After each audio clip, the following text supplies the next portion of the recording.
Serikali ya Iran imezindua tangazo jipya la kuionya Marekani kwamba endapo itaanzisha operesheni aina yoyote katika taifa hilo itakumbana na kimbunga kikali cha mashambulizi. Serikali hiyo ya Iran imezindua picha mpya ya ukutani ikionyesha Marekani dhidi ya kufanya shambulizi dhidi ya Iran, na hii imeripotiwa kupitia Sky News. Picha hiyo ambayo ipo katika bango imeonyesha bendera ya Marekani ikiwa na chombo cha kubeba ndege chenye rangi ya buluu iliyojaa ndege nyeupe zilizoharibika na michirizi ya rangi nyekundu.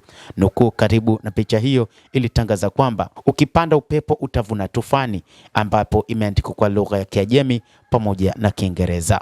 Katika eneo la Engelab Square huko Tehran, ambapo tangazo hilo lilionyeshwa, mara nyingi ni eneo linalotumiwa na serikali ya Iran kwa mikusanyiko ya umma, na tangazo hubadilishwa ili kuendana na hafla ya kitaifa.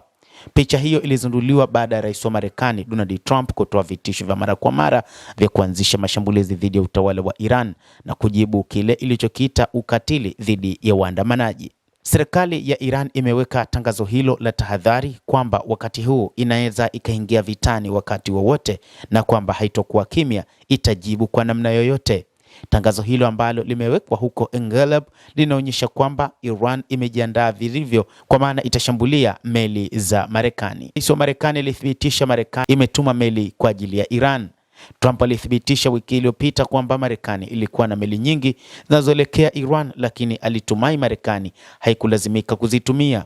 Maana yake ni kwamba kuna uwezekano mkubwa asianzishe vita hivyo, licha ya kwamba hili linabaki kuwa siri ya rais wa Marekani Donald Trump asiyetabirika.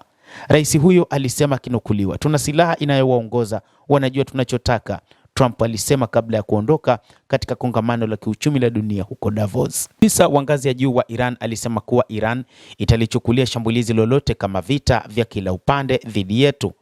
Kabla ya kuwasili kwa kundi la wabeba ndege wa kijeshi wa Marekani na mali nyingine katika eneo la Mashariki ya Kati ambalo linatarajiwa katika siku zijazo, wakati huu tutachukulia shambulizi lolote pungufu lisilo na kikomo la upasuaji mbaya sana, chochote wanachokiita kama vita vya nguvu dhidi yetu, tutajibu kwa njia ngumu zaidi ili kusuluhisha hili, afisa huyo alisema.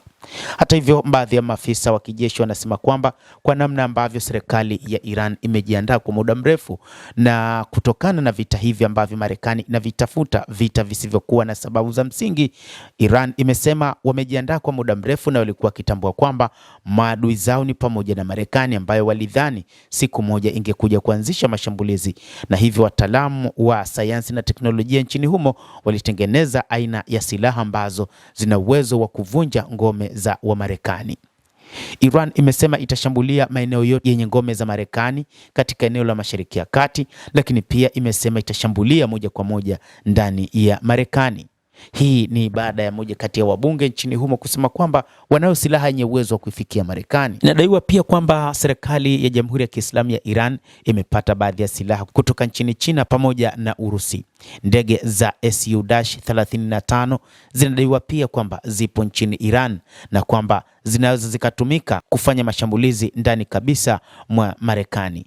Inadaiwa pia kwamba ndege hizi si rahisi kuonekana katika mfumo wa rada, na hivyo wachambuzi wa mambo ambao bado hawakutambua aina zingine za silaha za siri ambazo Iran inazitaja wanasema kwamba ndege hizi za F-35 huenda ni miongoni mwa silaha ambazo huenda zikaifikia Marekani. Ni ndege zinazotoka nchini Urusi zenye uwezo wa kuruka umbali mrefu zaidi na mashambulizi ya usahihi. Mtazamaji wa The World News, hayo ndiyo ya Iran. Wameweka bango kubwa huko Tehran linaloonyesha tangazo la vita la kujibu endapo Marekani itaamua kufanya mashambulizi dhidi yake. Naitwa Adamu Hussein. Usisahau kulike, kucomment pamoja na kusubscribe channel yetu hii ili upate habari hizi kwa mapana kupitia The World News.